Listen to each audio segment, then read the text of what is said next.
사울이라고 하는 청년은 예수 믿는 사람들을 잡아오기 위해서 다메섹으로 가다가 바로 그 예수쟁이들이 믿는 예수를 그가 만나게 됩니다. 이것은 참 기막힌 일입니다. 그리고 굉장히 그 충격적인 일입니다. 사울은 다메섹 도상에서 하늘로부터 강렬한 빛을 받습니다. 호련히 하늘로부터 강한 빛이 그를 둘러쌉니다. 그 빛 속에서 사울은 두 가지 음성을 듣습니다. 사울아, 사울아, 어찌하여 네가 나를 핍박하느냐 하는 음성입니다. 주여 누구십니까? 그때 두 번째 음성이 들립니다. 나는 내가 핍박하는 예수라. 만약에 여러분들이 그 음성을 들었다면 어떻게 하시겠습니까? 사울은 빛과 그 음성 앞에 꼬꾸라지지 않을 수가 없었습니다. 그가 일어났을 때는 시력을 잃어버린 것입니다. 앞이 보이지를 않습니다. 그는 다른 사람에 이끌려서 다메섹으로, 그가 예수 믿는 사람을 체포하러 가렸던 그 다메섹으로 가긴 갔는데 다른 모습으로, 다른 입장으로 그가 다메섹으로 들어가서 유다라고 하는 한 작은 집안에 거처하게 됩니다. 사울과 예수의 만남은 이렇게 시작된 것입니다. 이 사건은 결코 우연한 사건이 아니었습니다. 사울을 만나기 위해서 예비한 하나님의 준비였던 것이죠. 우리들에게 일어난 사건은 우연이 없습니다. 하나님의 부름을 받은 사람, 하나님의 택함을 받은 사람들에게는 결코 어떤 사건도 우연이 아닙니다. 내가 우연처럼 느껴졌을 뿐입니다. 신앙이 생기면 그 사건이 해석이 되는 것이죠. 이해할 수 없는 사건, 감당할 수 없는 사건들이 예수 그리스도가 내 생에 들어오면 이해가 됩니다. 예수님이 내 생에 들어오면 과거가 열립니다. 닫혀졌던 나의 과거, 황충이가 먹어버린 나의 과거, 해석할 수 없었던 나의 고난의 과거가 해석이 되는 것입니다. 그리고 오늘의 현실의 의미가 깨달아지고 동시에 내가 가야 할 미래에서 환상을 갖게 되는 것입니다. 사람이 하나님을 만나면 두 번째로 사람을 또 만나게 됩니다. 하나님은 사울에게 한 사람 준비시켜 주셨습니다. 이제 예수를 만난 사울을 격려하고 위로하고 치유하고 양육할 한 사람을 준비했습니다. 그 사람의 이름이 아나니아라는 사람입니다. 이 아나니아라고 하는 사람은 아주 참 놀라운, 독특한, 신선한 그런 충격을 주는 사람입니다. 그 사람에 대한 기록은 별로 없습니다. 그 사람이 나타난 장면도 이 장면 외에는 별로 나타나지가 않습니다. 우리가 그 사람에 대한 정보를 많이 갖고 있지 않습니다. 그러나 이 아나니아라고 하는 사람을 볼 때 굉장한 그 놀라운 신선한 충격을 받게 되는 것입니다. 10절을 보시기를 바랍니다. 10절 시작.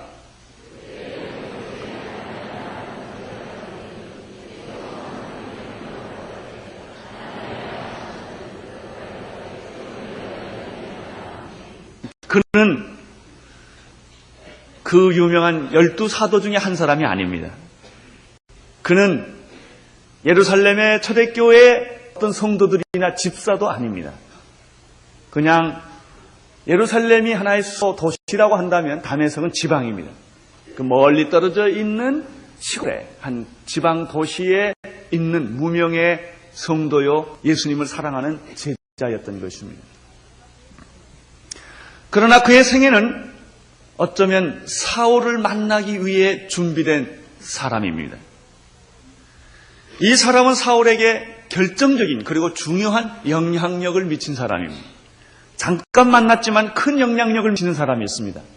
오래 만났지만 전혀 영향력을 안 미치는 사람이 있습니다. 그냥 세월만 보냈을 뿐입니다. 어떤 사람은 예수를 잠깐 믿었지만 크게 변하는 사람이 있습니다. 어떤 사람은 수십 년 동안 교회를 들락날락하지만 전혀 변하지 않는 그런 사람도 있을 수가 있습니다. 사울은 사도행전 22장에서 자기가 예수 어떻게 만나게 됐느냐는 간증을 하게 됩니다. 그 간증 속에서 사울은 이 아나니아에 대한 얘기를 언급하는 것을 볼 수가 있습니다. 이 사도행전 22장 12절에 보면은 거기서 아나니아에 대한 언급을 사울이 이렇게 합니다. 그는 율법에 의하면 경건한 사람으로서 거기 사는 모든 유대인들에게 칭찬을 듣는 사람이었다는 것입니다. 우리는 여기서 이 아나니아라고 하는 사람에 대한 얘기를 좀 이해할 수가 있습니다. 그는 다메섹에 살고 있었다는 것입니다. 율법으로 보면은 완전하고 경건한 사람이라고 사도 바울은 소개를 합니다. 그렇게 보면 이 사람은 예수를 믿는 사람일 뿐만 아니라 아주 경건하고 그리고 정말 율법대로 하나님을 사랑하고 사모하면서 살고 있었던 사람이라는 것을 알 수가 있습니다. 자, 율법으로 경건하고 완전한 사람이 과연 몇 명이나 있겠습니까? 그러나 그 사람의 참 일상적인 삶이 이렇게 하나님 중심의 삶이었다는 것을 볼 수가 있습니다. 사울은 이 아나니아에 대해서 한마디 더 합니다. 이 사람은 모든 유대인들에게 아주 칭찬을 받고 있었다라고 하는 것입니다. 이렇게 보면 그는 유대인의 공동체에 살고 있었던 히브리인이었다. 헬라 사람이라기보다는 히브리인이었다라고 하는 것을 짐작하게 됩니다. 이 히브리인들 중에서도 유대인들 중에서도 그는 굉장히 존경을 받고 있는 칭찬을 받고 있는 사람이었다고 하는 것입니다. 사람은 어디서 사느냐가 중요하지 않습니다. 사람은 어떤 직분을 갖고 어떤 위치에 서 있느냐가 중요하지 않습니다. 사람은 그가 누구냐는 것이 중요합니다. 대부분의 많은 사람들은 미국서 사느냐 서울서 사느냐, 서울에서도 강남에 사느냐 강북에 사느냐 이걸 가지고 따집니다. 몇 평에 사느냐. 그것으로 사람들은 자기의 존재를 확인하려고 하는 것입니다. 어떤 차를 타느냐, 어떤 옷을 입느냐. 그래서 많은 사람들과 비교를 하는 것입니다. 그래서 자기의 만족을 느끼기도 합니다. 어떤 사람들은 당신은 무슨 종류의 직업을 가지고 있느냐, 그리고 그 직업 중에 당신은 어느 위치에 있느냐, 사장이냐, 전무냐, 이사냐, 교수냐, 연구원이냐, 아니면 노동자냐, 아니면 실업자냐. 그것으로 사람들은 자기를 평가하기도 하고 또 다른 사람을 그렇게 대하기도 합니다. 우리는 이렇게 늘 속아 살아오는 것입니다. 그렇지 않습니다. 당신이 어디 사느냐도 중요하지 않고 당신이 어떤 지위에 있느냐도 중요하지 않습니다. 문제는 당신이 누구냐 하는 것입니다. 하나님 앞에서 당신이 누구냐 하는 것입니다. 당신의 내면 생활이 어떤 것이냐, 당신의 존재가 누구냐 하는 것이 더 중요합니다. 아나니아는 시골에 산 사람이었고 그가 지위가 어떤 사람인지 교회에서는 물론 사도도 스데반과 빌 같은 사람도 아니었습니다마는 그러나 그는 하나님이 쓰는 사람이었다는 것입니다. 그리고 그가 결정적인 순간에 자기의 역할을 잘 했던 사람인 것입니다. 나는 이런 사람들이 여러분과 내가 되기를 바라는 것입니다. 하나님이 쓰시고자 할 때 쓰임받을 수 있는 사람. 그래서 하나님이 쓰시기 위하여 늘 준비하고 있는 사람, 기다리고 있는 사람. 주여 내가 여기 있사오니 나를 쓰시옵소서. 그런 내가 쓰임을 받을 때 결정적으로 순종하는 그런 사람. 그래서 그것이 작은 사건이고 순간적인 사건이었지만 그러나 결정적인 역할을 미칠 수가 있다는 것입니다.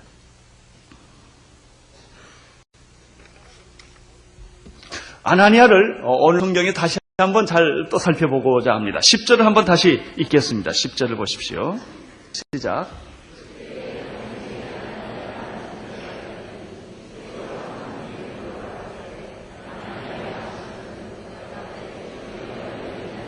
여기서 보면은 이 아나니아라고 하는 사람은 예수님을 무척 사랑하는 제자였다는 것입니다. 그리고 한 걸음 더 나가서 20절을 가만히 보면 그는 늘 기도하고 있었던 사람이라는 것을 알 수가 있습니다. 하나님은 여러분에게 말씀하고 싶어 합니다. 가까이 가고 싶어 합니다. 그러나 내가 성경을 읽고 묵상하고 있지 않다면 어떻게 주님께서 나에게 말씀하시겠습니까? 하나님은 무슨 말을 하고 싶어요? 그렇다고 갑자기 길을 걸어가고 있거나 잠을 자고 있는 나에게 용조야 이렇게 해서 말하기도 참 어렵지 않겠습니까? 하나님은 나에게 말하고 싶다면, 그리고 나에게 어떤 말씀을 전해주고 싶다면 내가 성경을 읽고 있어야 합니다. 성경을 쭉 읽고 있습니다. 그 말씀을 통해서 하나님은 나에게 오시는 것입니다. 이 말씀은 너를 위한 말씀이다. 말씀을, 성경을 읽고 있을 뿐만 아니라 묵상을 하고 있어요. 깊이 묵상을 하고 있어야 합니다. 그때 하나님은 그 말씀을 통하여, 그 묵상을 통하여 나에게 찾아오셔서 말씀하시는 것입니다. 만약에 내가 아무리 교회 일에 바쁘고 성경 공부하고 여러 가지 일을 하더라도 성경을 읽고 있다면 어떻게 하나님이 내게 깊은 얘기를 해줄 수가 있겠습니까? 또 한 가지. 하나님은 우리에게 환상을 보여주고 싶어 합니다. 특별한 뜻을 계시하고 싶어 합니다. 그런데 내가 눈을 감고 기도하고 있지 않는데 어떻게 환상이 보이겠습니까? 눈 뜨는데 환상이 보이겠습니까? 내가 왔다 갔다 하고 있는 환상이 보이겠습니까? 그렇지 않습니다. 기도하고 있어야 합니다. 늘 기도하고 있어야 합니다. 눈을 감고 하나님을 묵상하고 하나님께 아뢰고 하나님과 교제하고 하나님과 가까이 있을 때 그분은 우리에게 환상도 보여주실 것이며 그분은 우리에게 어떤 당신의 뜻을 계시하여 주실 것입니다. 오늘 많은 그리스도인들의 문제가 너무 바쁘고 너무 분주하다는 것입니다. 이것은 세상에서뿐만 아니라 교회 와서도 마찬가지입니다. 하루 종일 교회 와서 우리가 물론 여러 가지 봉사를 많이 해야 합니다. 그러나 너무나 많은 일에 이리 뛰고 저리 뛰고 이 사람 만나고 저 사람 만나고 교회는 생각보다 회의가 너무 많은 것입니다. 기도보다는 회의가 많은 것입니다. 묵상하고 경건하게 기도하고 기다리는 그런 시간이 너무나 없다는 것입니다. 교회 안에서만 그런 것이 아닙니다. 내 가정생활에 있어서도 경건한 시간, 기다리는 시간, 묵상하는 시간, 침묵하는 시간이 너무 적다는 사실을 우리는 발견하게 됩니다.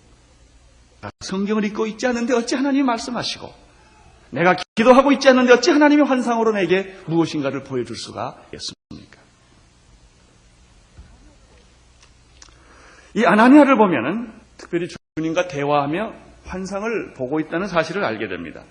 대부분의 사람들의 기도는 내가 하나님께 무언가 말하며 기도가 끝이 납니다. 내 생각을 전달합니다. 내 간구를 전달합니다. 비록 그것이 감사를 할지라도 내 감사의 뜻을 하나님께 얘기를 합니다. 하나님 감사합니다. 할렐루야. 다 합니다. 그리고 난 다음에 하나님이 내게 이야기할 기회를 드리지 않습니다. 그래서 끝을 내버립니다. 우리의 기도는 반쪽인 것입니다. 정말 진정한 기도는 어디에서 완성이 되는가? 하나님이 내게 말씀하시는 것으로 완성이 됩니다. 정말 참된 기도는 주여 말씀하옵소서 종이 듣겠나이다. 우리 교회 하나님의 말씀을 듣겠나이다. 우리 당회가 하나님의 말씀을 듣겠나이다. 우리 재직회가 하나님의 말씀을 듣겠나이다. 우리 위원회가 하나님의 말씀을 듣겠나이다. 말씀하시옵소서. 그렇게 하고 기다려야 되는데 우리 그거 하고 또 끝내버립니다. 예수님 이름으로 기도합니다. 얼른 빨리 끝나고 하나님 말씀하시는 것에 대해서 기회를 드리지를 않습니다. 사실 우리는 침묵하는 시간이 필요합니다.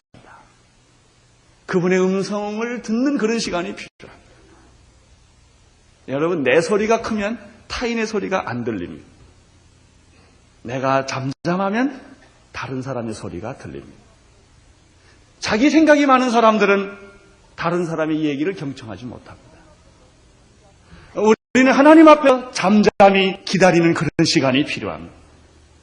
내가 하나님 됨을 알지어라. 우리 하나님은 하나님이 하나님 되심을 하나님이 말씀할 수 있는 그 시간을 하나님이 운행할 수 있는 그런 기회를 드려야 합니다. 정말 믿음은 하나님이 어떻게 행하시는가를 보는 것이며 내가 어떻게 행하느냐가 아니라 대부분의 사람은 내가 얼마나 믿습니다. 그리고 믿음의 행동을 하는 것이 믿음이라고 생각하는데 그것은 믿음의 시작에 불과합니다. 참 믿음은 하나님이 어떻게 움직이시고 어떻게 말씀하시고 어떻게 운행하시고 하나님이 어떻게 기적을 베푸시는가를 내가 목격하고 보는 것입니다. 나는 그런 일들이 우리 안에 있게 되기를 바랍니다. 얼마나 놀라운 일이 일어나겠습니까? 얼마나 엄청난 일들이 하나님 하신다면 일어나겠습니까? 아나니아는 주님의 음성을 직접 들었는데 보통 들은 게 아니라 환상을 통하여 환상을 보면서 들었다고 성경은 말합니다. 나는 그리스도인들의 간증을 우리는 듣습니다. 나는 하나님의 음성을 들었다, 하나님의 환상을 예수님을 보았다, 환상 봤다 이런 얘기를 하는데 성경에서 말하는 것이 아주 뚜렷한 한 가지 사실이 있습니다. 그것이 음성이든 환상이든 성경에서 말하고 있는 것은 아주 분명하다고 하는 것입니다. 분명합니다. 근데 우리가 들은 것은 분명하지 않는 게 너무 많습니다. 환상 같기도 하고 안 같기도 하고 꿈에서 보긴 봤는데 그 다음에 개가 한 마리 나타나고 왔다 갔다 합니다. 이런 꿈 꿨다 저런 꿈 꿨다.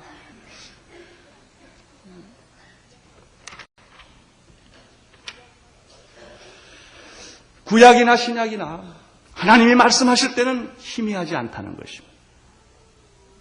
환상이 해석을 이렇게 할까 저렇게 할까 아니라 분명하다는 것입니다. 환상은 분명히 있습니다. 그러나 그것은 분명한 것입니다. 하나님의 음성이 있습니다. 그러나 그것은 희미하지 않습니다. 아주 분명한 것입니다. 상상한다든지 그럴 것 같다든지 그런 것들이 아닙니다. 에스겔서 13장 3절에 보면은 재밌는 말씀이 있습니다. 본 것이 없이 자기의 심령을 따라 예언하는 우매한 선지자들에게는 화가 있으리라. 너무나 많은 사람들이 자기 마음에서 나오는 예언한다는 것입니다. 그리고 자기 마음의 생각을 하나님의 뜻이라고 말한다는 것입니다. 본 것이 없이 환상이라고 상상해서 과장해서 이야기하는 사람들이 너무 많다는 것입니다. 그런 사람에게는 화가 있을 것이다. 하나님의 말씀을 빙자해서 말하는 사람에게는 화가 있을 것이다. 하나님의 말씀은 그렇게 막연한 것이 아닙니다. 분명한 것입니다. 아나니아는 분명히 그런 주님과의 대화와 영적 교제와 환상을 본 사람입니다. 또 한 가지 아나니아에게서 우리가 이 말씀에서 찾을 수 있는 것은 그는 하나님의 명령에 언제나 순종하는 태도가 있었습니다. 계속해서 그 밑에 내용을 보면 우리는 그런 것을 발견하게 됩니다. 어떤 사람들은 명령의 내용에 따라 순종하는 사람이 있습니다. 들어보고 그 내용을 보고 할만하면 하고 할만하지 안 하겠다는 것입니다. 그건 순종이 아닙니다. 순종의 태도, 순종보다 더 중요한 것은 순종의 태도입니다. 어떤 명령을 내리든지 나는 순종하겠습니다.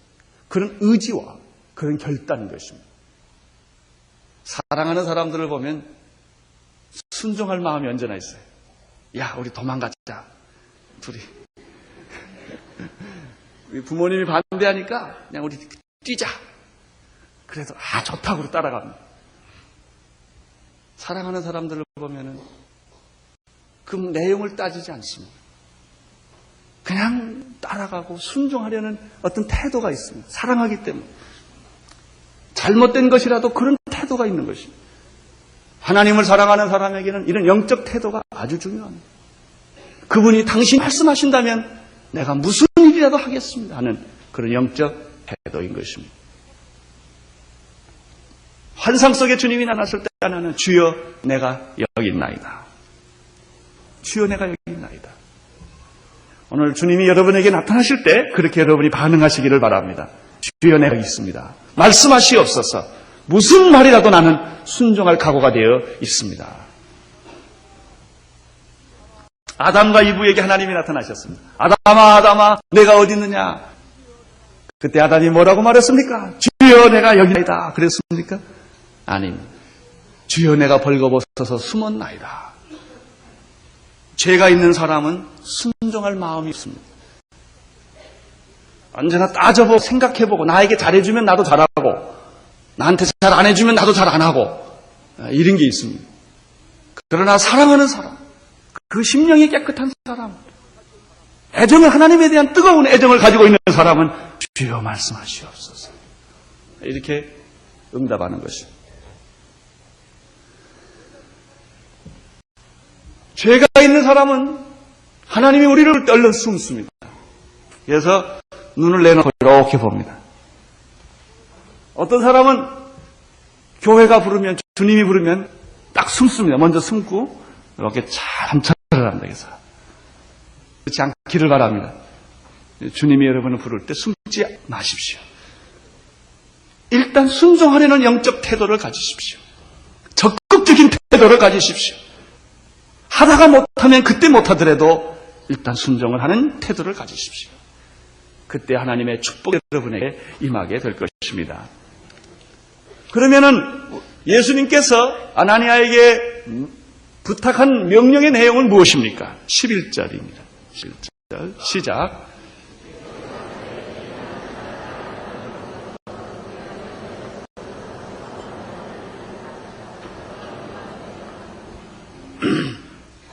환상 중에 나타난 주님의 명령은 막연하지 않다는 걸 압니다.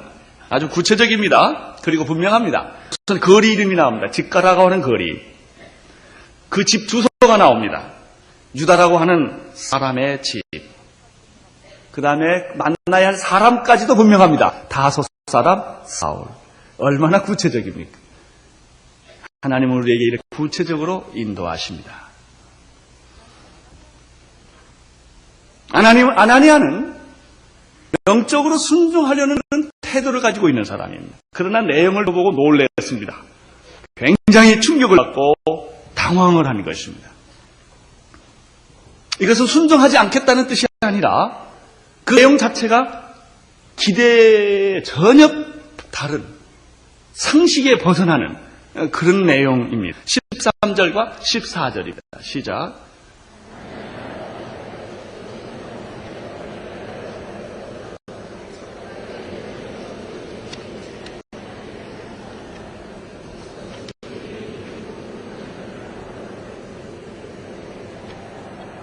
아니, 다소 사람 사울이라는 말입니까? 이런 얘기예요.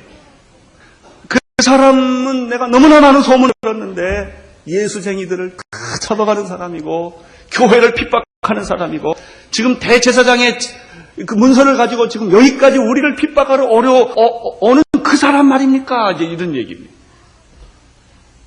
아니, 어찌 사울 같은 사람에게 하나님이 관심을 갖습니까? 그런 얘기입니다. 우리는 아나니아의 이 반응을 이해할 수가 있습니다. 순종 안 하겠다는 뜻이 아니라 놀란 것입니다. 하나님은 가끔 우리를 이렇게 놀래시게 하십니다. 하나님은 여러분도 놀래게 하십니다. 아니, 하나님이 나를 택하시다니. 아주 깜짝 놀래. 내가 예수를 믿다니. 아주 자기가 예수 믿어놓고 자기가 놀래죠. 아니, 나 같은 사람이 예수를 믿다니. 어찌 이런 일이 있을 수가 있겠습니까? 사울이 예수를 믿었다면 이 세상에 예수 못 믿을 사람 하나도 없습니다. 안심하고 전도하시기를 바랍니다. 반드시 믿을 것 같은 사람이 잘 믿게 되어 있습니다. 그분이 예수를 못 만나서 예수님은 몰라서 그런 것뿐이죠. 정말 예수를 알았다면 그것이 예수를 안 믿겠습니까? 문제는 우리가 예수 전하는 방법에 문제가 있고 내가 예수님을 보여주는 삶에 내가 예수님을 보여주는 그런 모습을 못 보여준 데 우리의 문제가 있습니다. 예수님을 보고 안 믿을 사람이 세상에 어디 있겠습니까?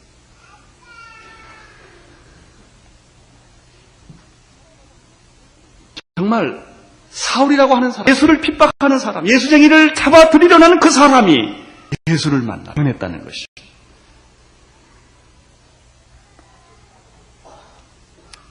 가끔 성경에 보면 그런 일이 있습니다.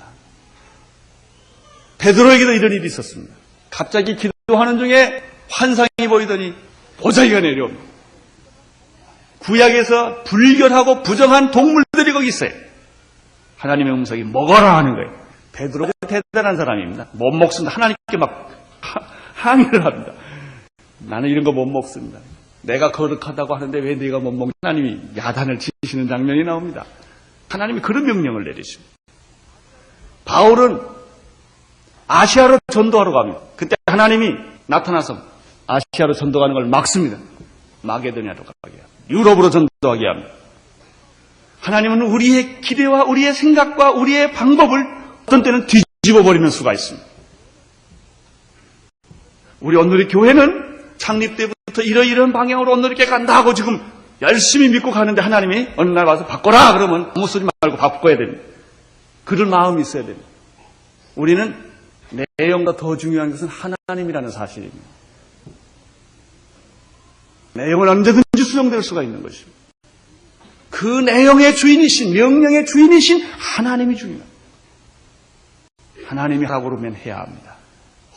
그것이 축복입니다. 이 아나니아가 또 놀란 사실은 10절 마지막 부분에 보면은 사울이 기도하는 중이라 이런 표현이 있습니다. 기도하는 중이라. 11절에 보면은 그 다음에 12절에 보면 11절 마지막 부분에 12절에 보면 또 무슨 말이 있습니까? 저가 같이 읽을까요? 저가 아나니아라는 사람이 들어와서 자기에게 안수하여 다시 보게 하는 것을 보았느니라. 이게 사울도 환상을 본 거예요. 아나니아가 가서 안수하는 환상을 봤다는 얘기입니다.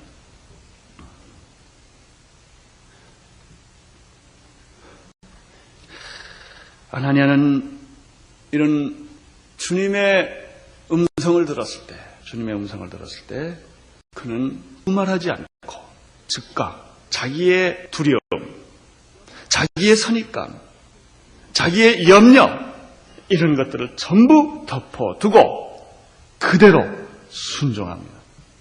저는 여러분에게 이런 말씀을 드리고 싶습니다. 순종하는 자는 정말 하나님의 비밀을 보게 되는 것입니다. 순종하는 자만이 하나님의 비밀의 축복을 보는 것입니다. 15절과 16절을 읽겠습니다. 시작.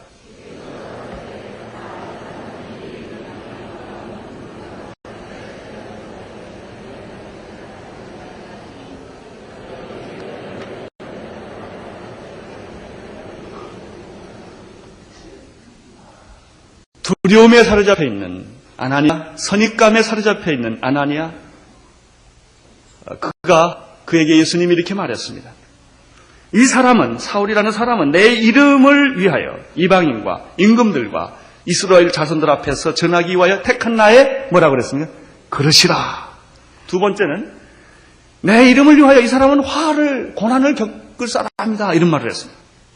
해를 얼마나 받아야 할 것을 내가 그에게 보이리라. 나의 택한 그릇이다.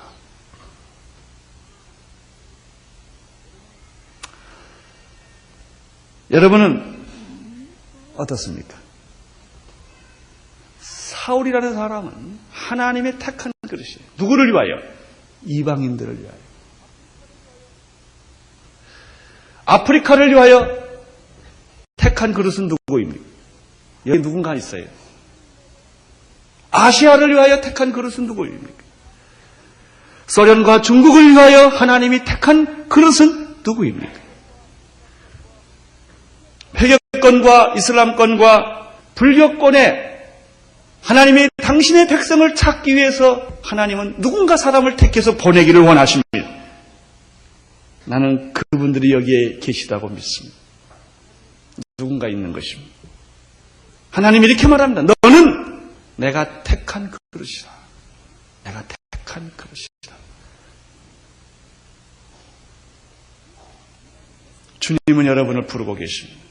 주님은 사울 하나를 불러서 이방인 전체를, 유럽을, 전 세계를 복음화시킨 그릇으로 삼았던 것입니다. 하나님은 여러분 한 사람을 택하여 이 민족을 변화시킬 수도 있고 여러분의 가정을 변화시킬 수도 있습니다. 여러분 한 사람을 택하여 하나님은 엄청난 일을 할 수가 있는 것입니다. 17절을 보십시오. 17절 시작.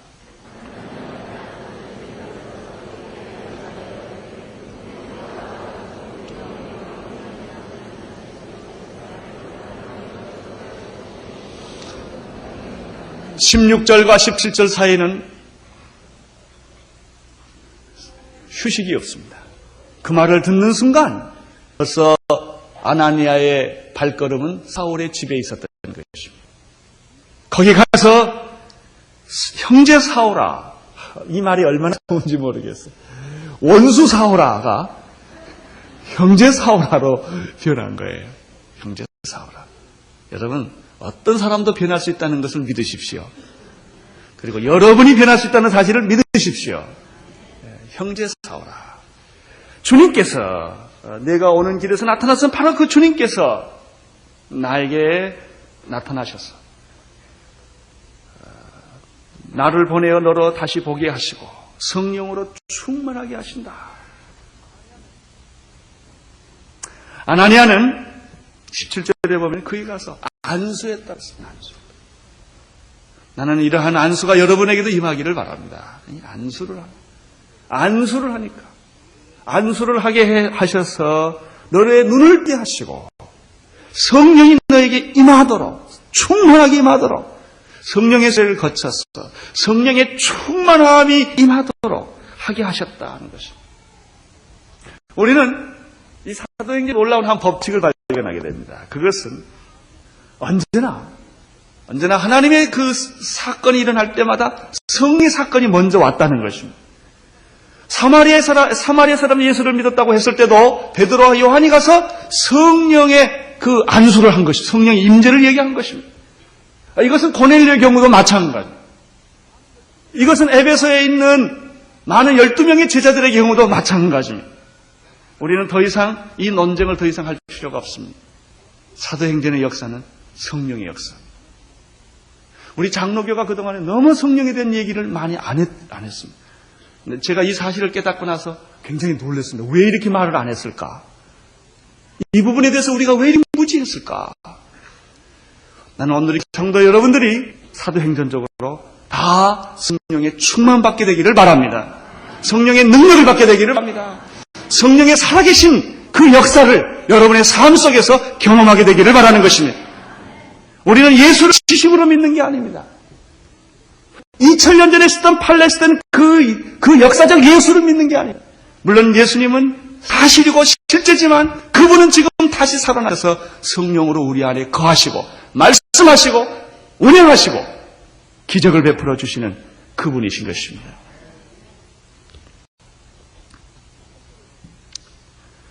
(18절을) 보십시오. 18절 시작.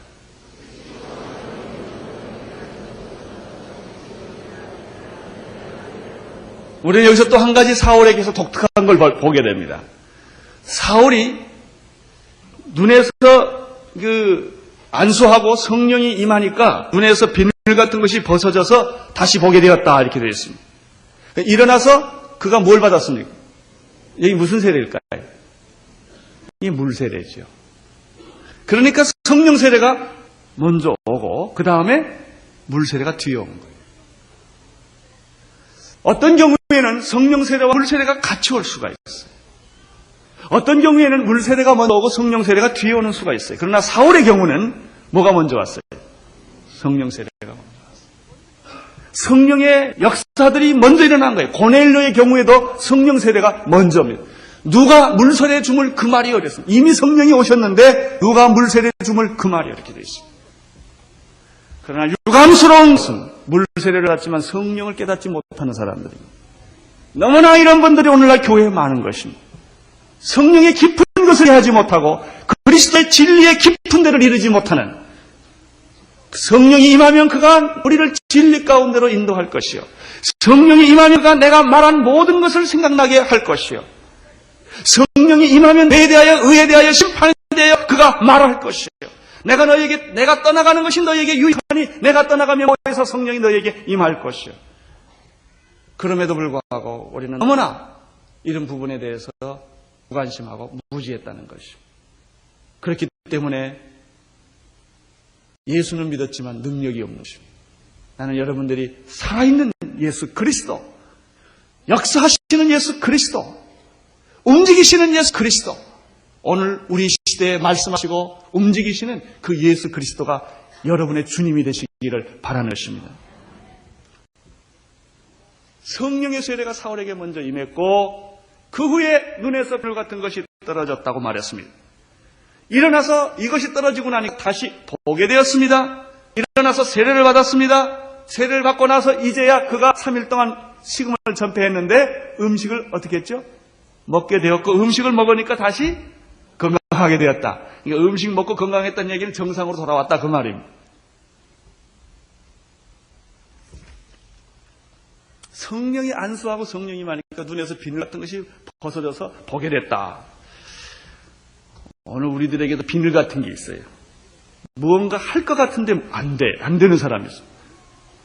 뭔가 다 볼 것 같은데 보아지지 않는 사람이 있습니다.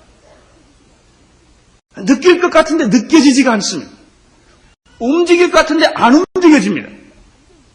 용서할 것 같은데 용서가 안 됩니다. 용서하려고 하면 화가 나요. 신경질이 나요. 용서해야 된다는 건 다 압니다. 사랑해야 된다는 거 다 압니다. 분노 품어서는 안 된다는 거 압니다. 죄를 지어서는 안 된다는 거 압니다. 그러면서 죄 지어지는 걸 어떡합니까? 내가 원하는 것은 안 됩니다. 하기 싫은 것은 자꾸 됩니다. 이게 뭡니까? 로마서에서 바울은 그렇게 말했습니다. 내가 원하는 것은 할 수 안 된다고 하고 싶지 않는 것이 자꾸 되는데 이게 뭐냐? 내 안에 있는 죄라 그랬습니다. 여러분 인간은 자기 하나 이 절제를 못하는 것입니다. 이게 안 되는 것입니다. 비늘 같은 것이 내 눈을 가리듯이 내 영혼을 가리고 있는 것입니다. 내 귀를 막고 있는 것입니다. 내 입을 막고 있는 것입니다. 손이 있는데 움직일 수가 없고 발이 있는데 갈 수가 없고 마음이 있는데 느껴지지가 않는 것입니다. 우리는 올무에 갇힌 것입니다. 자유하시기를 바랍니다. 올무를 끊어버리십시오. 눈에서 비늘 같은 것을 떼어야 합니다. 그래야 보는 것입니다.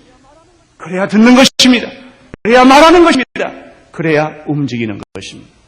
우리의 신앙생활은 세상에 갇힌 새처럼 아무것도 할 수 없는 비만증에 걸려버린 사람처럼 가긴 가는데 띄우뚱거리고 말은 하긴 하는데 힘이 없고 찬송을 부르는데 능력이 없는 것입니다. 사울은 비늘이 떨어졌습니다.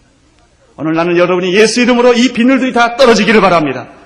성령이 임하여 여러분 마음에 기쁨이 없는 그곳에 샘물처럼 기쁨이 솟아나고 의욕이 솟아나고 충만한 역사들이 일어나게 되기를 바라는 것입니다. 얼마나 놀랍습니까? 그는 다시 보게 되었고 음식을 먹게 되었고 건강해졌습니다. 그러나 예전과는 다릅니다. 또 밥을 먹고 건강해졌는데 뭔가 달라진 거예요. 그런 사람 있지요. 뭔가 달라진 사람. 그는 불을 통과한 거예요. 그런 새로운 세계를 통과한 것입니다. 사람들이 우리를 볼 때 외형적으로 변한 것은 아무것도 없습니다. 그 사람이 그 사람이지요. 뭐 사람이 족보가 달라졌겠습니까? 뭐 코가 2개가 생겼겠습니까? 손가락 10개가 뭐 10개는 10개죠. 그 사람이에요. 그런데 그 사람이 아니에요. 나는 여러분이 다른 사람으로 물이 포도주가 되듯이 변화되기를 바랍니다. 속이 변해야 합니다. 본질이 변해야 합니다. 19절에서부터 21절까지 읽으십시오. 시작.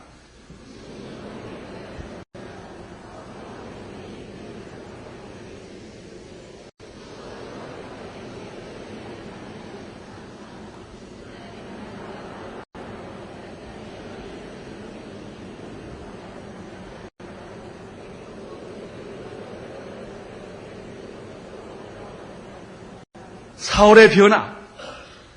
첫 번째 변화는 무엇일까? 그가 그리스도를 말하고 있다는 것입니다. 예수 그리스도는 하나님의 아들이라고 말하고 있다는 사실입니다. 나는 여러분에게도 이런 변화가 있게 되기를 바랍니다. 불을 통과한 사람, 성령의 불을 통과하는 사람, 성령의 세례를 받은 사람, 이런 사람에게 변화가 하나, 아주 공통적인 변화가 있습니다. 예수님에 대해서 자꾸 말하고 있다는 것입니다. 그가 무엇을 하든, 밥을 먹든, 잠을 자든, 공부를 하든, 강의를 하든, 일을 하든, 언제나 그 사람 머릿속에는 예수가 가득 차 있어요. 예수를 얘기하고 싶은 거예요. 틈만 있으면, 기회가 있으면. 자꾸 예수가 충만해져서 그분이 나를 지배하고 있는 거예요. 여러분, 예수님이 내 안에 충만해야 예수가 나옵니다. 어떤 사람은 예수가 바닥난 사람이 있어요. 펌프질하고 그냥 뭐 야단을 쳐야 겨우 예수 한마디 하는 사람이 있어요. 그게 잘 안 돼. 예수 얘기하라 그러면, 전도하라 그러면 땀을 뻘뻘 흘리면서 할까 말까 에라 하지 말자. 안 돼, 이게 잘. 예수님 말하기도 힘들고요. 예수님 자랑하기도 힘들고요. 근데 어떤 사람은 그저 틈만 있으면 예수 얘기하는 사람. 성령 충만한 사람. 사울은 드디어 예수 얘기하기 시작했습니다. 예수 얘기하기 시작했습니다. 사람들은 충격을 받았다고 말했어요. 아니, 사울이 예수 얘기를 하다니. 22절을 읽으십시오. 시작.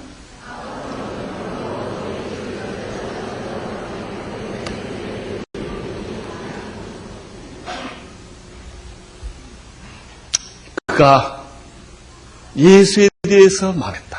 힘을 얻고 예수가 그리스도다. 그것이 신학교인가? 이거 중요하지 않습니다. 그것이 크리스천 대학인가? 이것도 중요하지 않습니다. 그것이 교회인가? 이것도 중요하지 않습니다. 그곳에서 예수가 불려지고 있는가? 예수가 말이 되어지고 있는가? 이게 중요합니다. 오늘날 신학교에는 예수 이름이 별로 없습니다. 오늘날 크리스천 대학에 예수 이름 없습니다.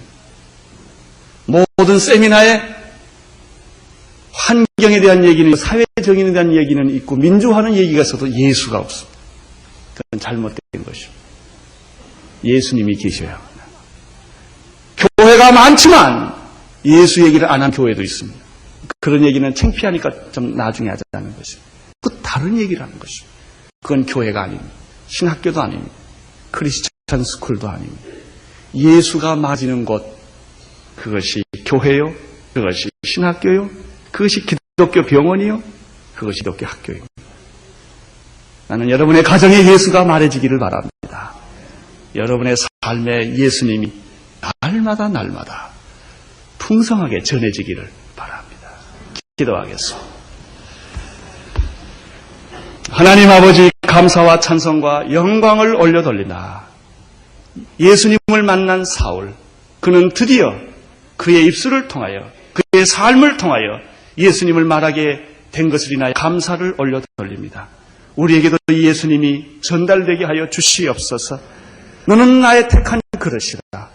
우리가 주님의 택한 그릇임을 알게 하여 주시옵소서. 예수님 이름으로 기도드리옵나이다.